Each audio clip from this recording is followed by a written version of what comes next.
Hello everyone, welcome back to the channel. आज हम psychology के क्वेश्चंस प्रैक्टिस करेंगे। तो हमारा फर्स्ट क्वेश्चन है, classical conditioning theory is given bye.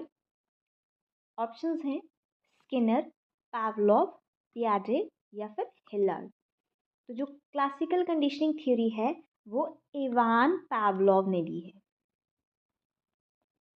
Next question है, who among the following is associated with gestalt theory of learning. Options हैं Pavlov, Kohler, Thorndike, Skinner. तो इसका जो करेक्ट आंसर है वो है कोहलर। थर्ड क्वेश्चन है, individual differences are product of dash and environment. Individual difference जो है वो प्रोडक्ट होता है हेरिडिटी और एनवायरमेंट का। क्वेश्चन नंबर फोर्थ है, development proceeds from dash to dash. Options हैं general to specific, complex simple, specific general, simple easy. तो ये प्रिंसिपल ऑफ डेवलपमेंट से ये क्वेश्चन है कि डेवलपमेंट जो है उसका करेक्ट आंसर जो है ये है जनरल से। डेवलपमेंट जो है वो जनरल से स्पेसिफिक की तरफ जाती है, सिंपल से कॉम्प्लेक्स की तरफ जाती है। The new pattern of school education in NEP 2020। NEP 2020 में जो है, जो स्कूल एजुकेशन का न्यू पैटर्न है वो क्या है?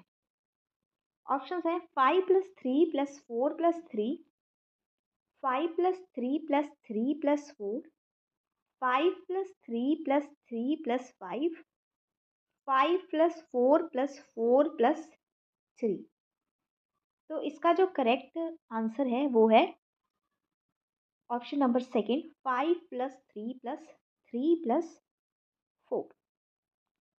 तो इसमें ये जो 5 है, सबसे पहले ये 5 ईयर जो यहाँ बताए गए हैं उसको डिवाइड किया जाता है।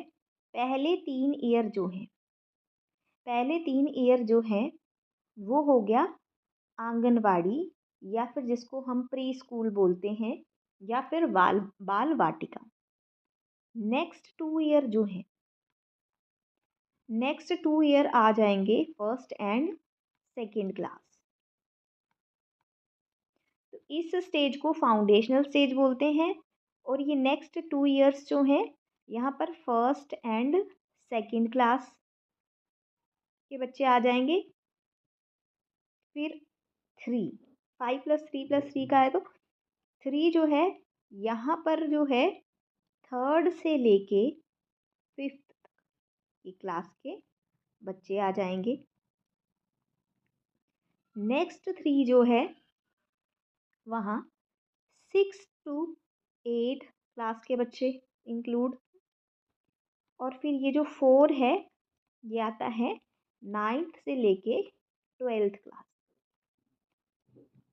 इस स्टेज को बोलते हैं फाउंडेशनल, इसको बोलेंगे प्रेपरेटरी, देन मिडल स्टेज, और ये वाली जो है वो आ जाएगी सेकेंडरी।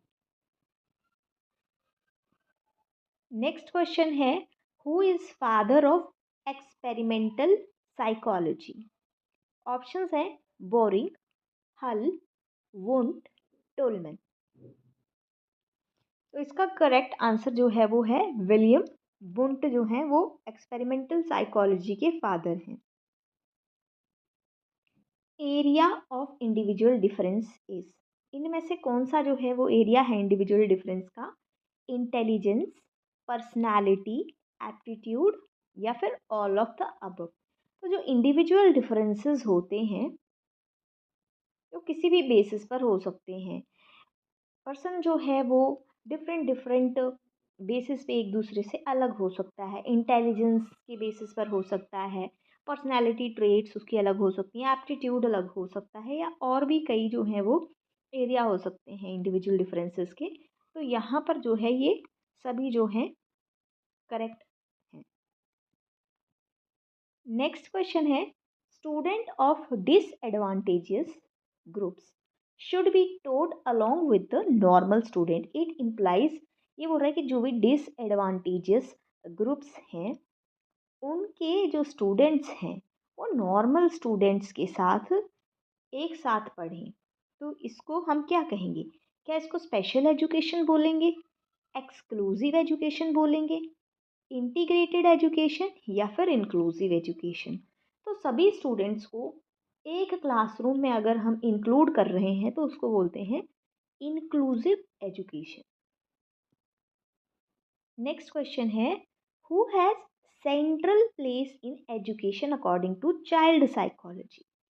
कि चाइल्ड साइकोलॉजी के अकॉर्डिंग एजुकेशन में सेंट्रल प्लेस पे कौन रहता है? ऑप्शंस हैं चाइल्ड, टीचर, गार्डियन, एडमिनिस्ट्रेट। तो सबसे पहले जो है सेंट्रल रोल पे आएगा चाइल्ड, क्योंकि जब भी एजुकेशन में देखा जाएगा करिकुलम डेवलप होगा तब भी बच्चे की नीड्स के अकॉर्डिंग देखेंगे।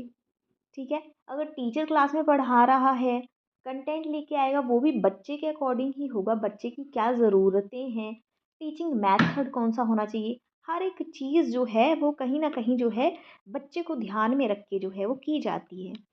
तो सेंट्रल प्लेस पे हमेशा क्या है? चाइल्ड है।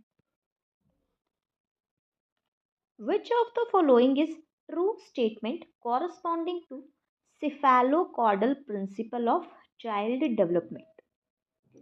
तो cephalocaudal principle क्या कहता है कि डेवलपमेंट जो है वो कहता है कि डेवलपमेंट जो है वो हेड टू टो जाएगी।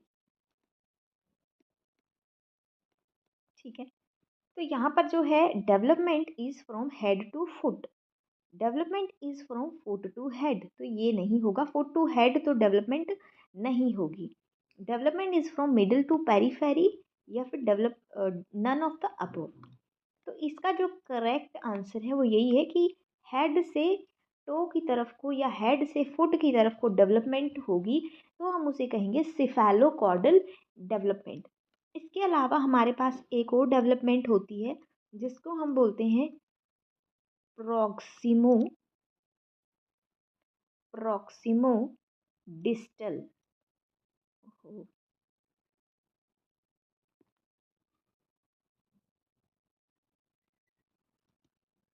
प्रॉक्सिमो डिस्टल डेवलपमेंट, यहाँ पर क्या है, मिडल से पेरीफेरी तक होगी, ये सेंटर टू पेरीफेरी तक अगर डेवलपमेंट बता रहे हैं तो वो हो गया प्रॉक्सिमो डिस्टल, और अगर हेड टू फुट तक बता रहे हैं तो वो हो गया सिफेलोकॉडल डेवलपमेंट। नेक्स्ट क्वेश्चन है, I Q is calculated as, I Q का फॉर्मूला क्या है? M A over C A into 100, C A over M A into 100, C A into M A divided by 100 या फिर none of the above. तो इसका जो answer है वो है first, that is M A divided by C A into 100। M A होती है मेंटल एज, ये बच्चे की मेंटल एज क्या आ रही है, और सी ए हो गया क्रोनोलॉजिकल एज, जो कि बच्चे की एक्चुअल एज है वो क्या है, और इसको मल्टीप्लाई जब हम 100 से करेंगे तो हमें बच्चे का आईक्यू जो है कितना है वो मिल जाए।